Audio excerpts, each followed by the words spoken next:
So the preface of the next question. The sort of global system that I think everyone in this room is used to is one that's based within the idea of strong states and capitalist economies. And it's no secret that that translates into our classwork and academia. So it's the only model that most of us are familiar with. Yet many young people are anxious about things like the climate emergency, economic inequality, and democratic backsliding. But they don't know what systems could potentially be implemented to stop these things. For those who may not be familiar with your ideas and your beliefs, could you talk about alternative economic and political models that you think are important to consider in dealing with these challenges? Well, let's start with the most central question. How do people spend their lives? For most young people today, the high aspiration is to get a decent job, a regular paying job where you can be more or less confident that you'll have a paycheck tomorrow and it'll be enough to live on. There is an alternative. You could not have a job. You could live a precarious existence. A very large part of the population is in that situation increasingly. In fact, part of the programs of basically class war of the past generation that are misleadingly called neoliberalism are designed to create what's sometimes called a precariat. People who live a precarious existence. Maybe you'll be called to work tomorrow, maybe not. Maybe you'll be called for a double time tomorrow, so you have to do that. Maybe nothing, hand to mouth. Actually, probably a majority of the population lives pretty much from paycheck to paycheck. A lot of it was precarious. So the aspiration is try to get a steady job. Well, think about that for a minute. There was a time, not very long ago, when the idea of having a steady job was considered an utter abomination. That means that you spend your waking life in service to a master who has almost total control over you. That's having a job. He tells you when you're allowed to talk to your friend for 5 minutes. You can take a break and have a cup of coffee now and not some other time. If you're an Amazon worker, here's the path you have to take between two positions. You take a different path, get a demerit. Your job's threatened. If you're a United parcel worker, truck driver, if you stop for a couple minutes when you're not supposed to, you get a notice saying, sorry, can't do that. You're basically a servant to a master for most of your working life.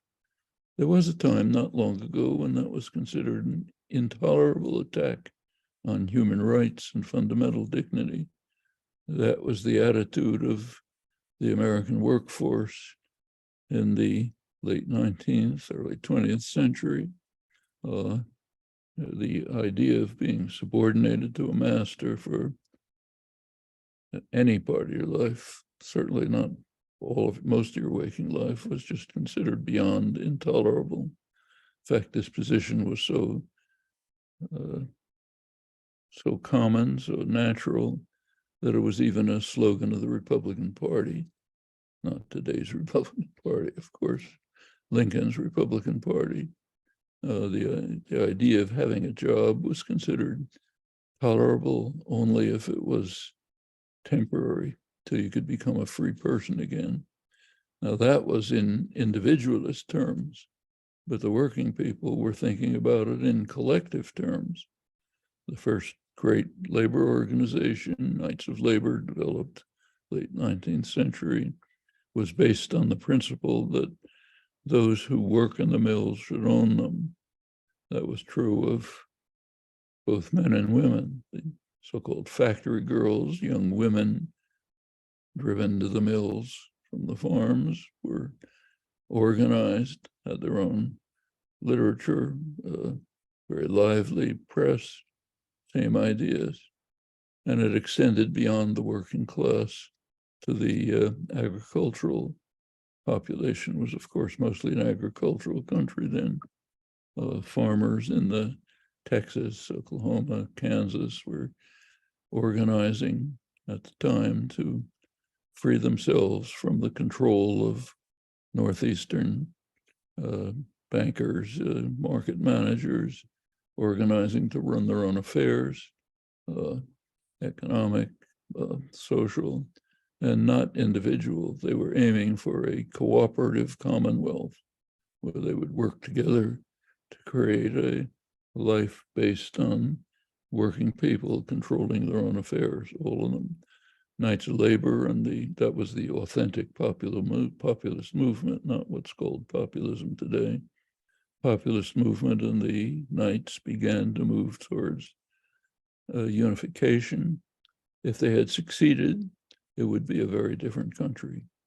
Well, the United States happens to be somewhat unusual among industrial democracies in that it has an unusually powerful business class and also a highly class-conscious business class.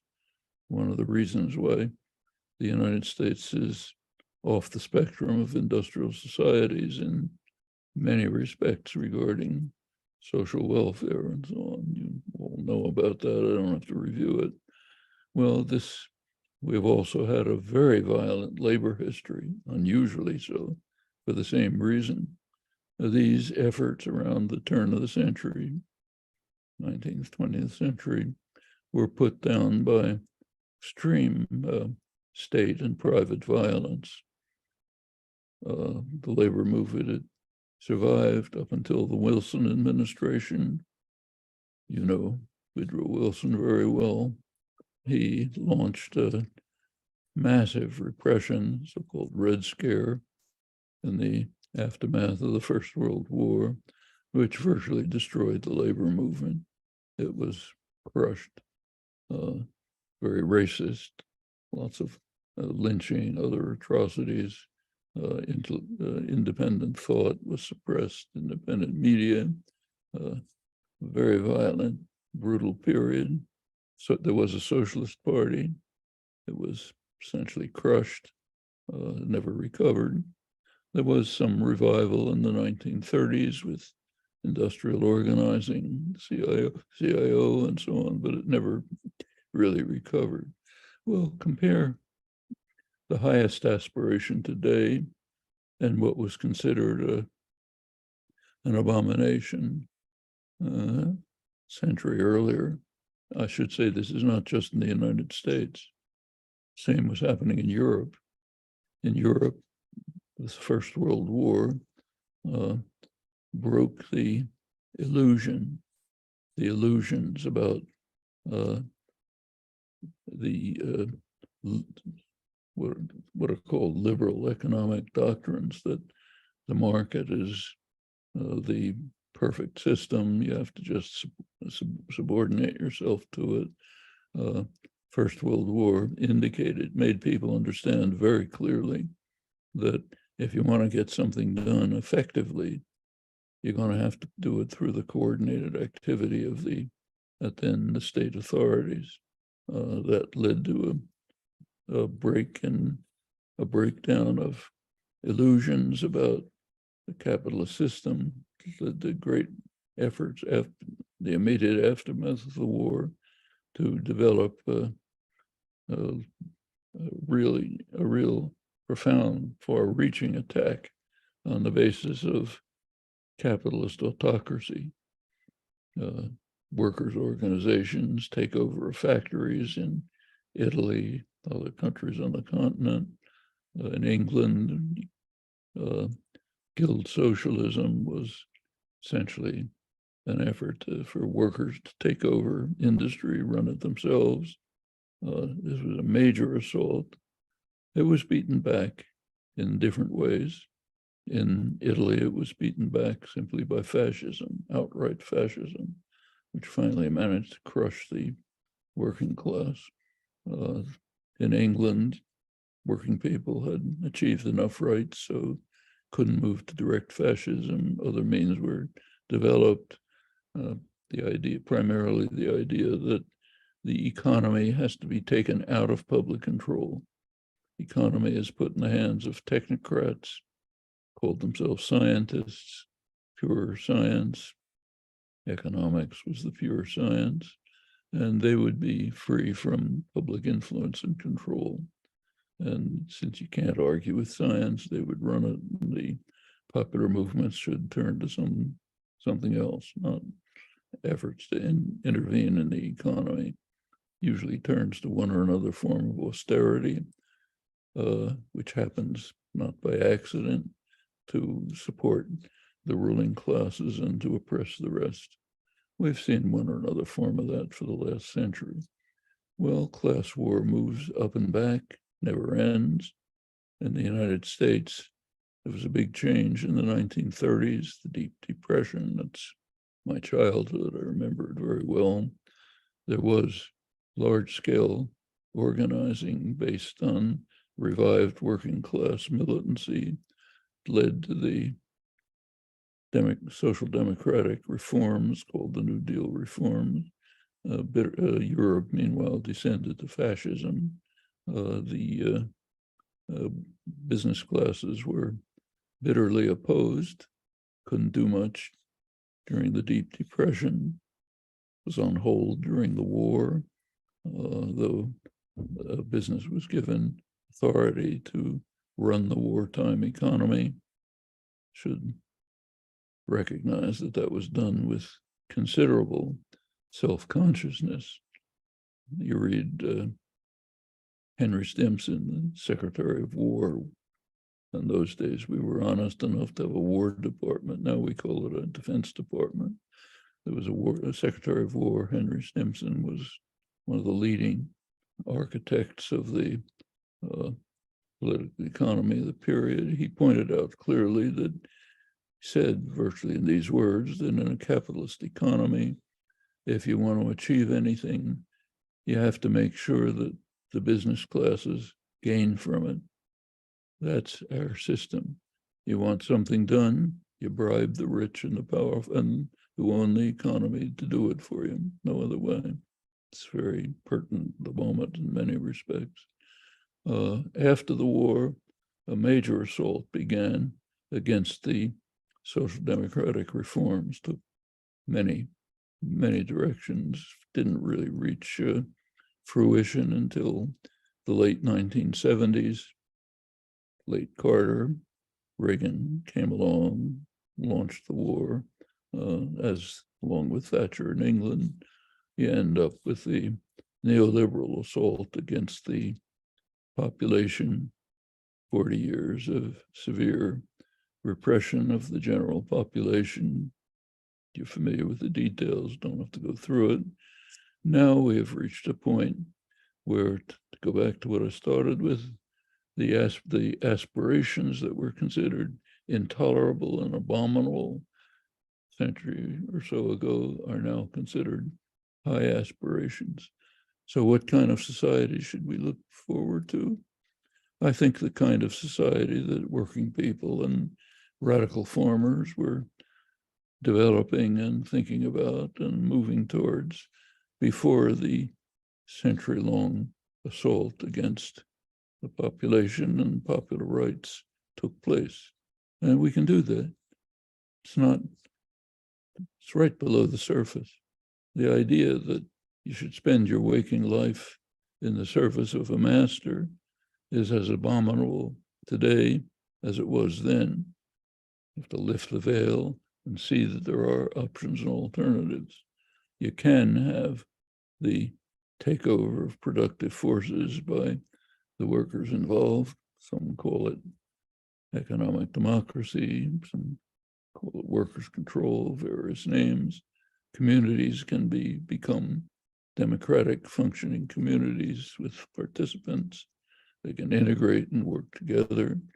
You can reach a cooperative commonwealth of the kind that farmers and workers aspired to in our own history and in other industrial countries as well, and in various different ways in other places. So take Brazil, the second major country in the Western Hemisphere. It's the home of the largest popular movement, I think, anywhere in the world. The landless workers movement takes over abandoned land, works on them, and is developing a cooperative society. Cooperative agriculture-based industries like dairy and others run collectively. Very large, very effective movement under terrific pressure and repression, of course, but fighting on. Same is happening elsewhere.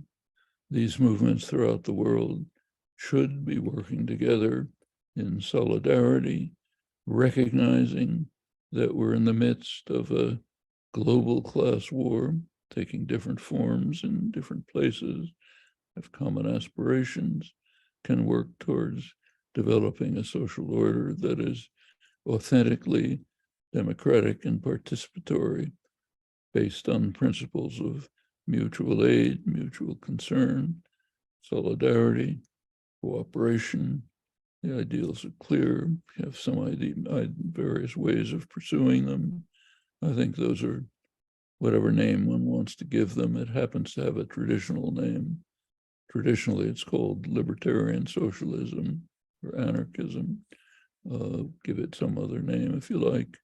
But those ideas are, I don't think, far below the surface and being efforts to implement them in various ways in different places. My feeling is that's the kind of social order we should be trying to create. We have our own problems here. Brazil, they have different problems. Italy, different ones, but fundamentally the same concerns they should be animating the mass of the population to move towards free and just society with direct participation in making the decisions that matter in people's lives. That doesn't seem utopian. There are ways to reach it in ways that are not beyond imagination. So my feeling is those are the general guidelines that we should be thinking about.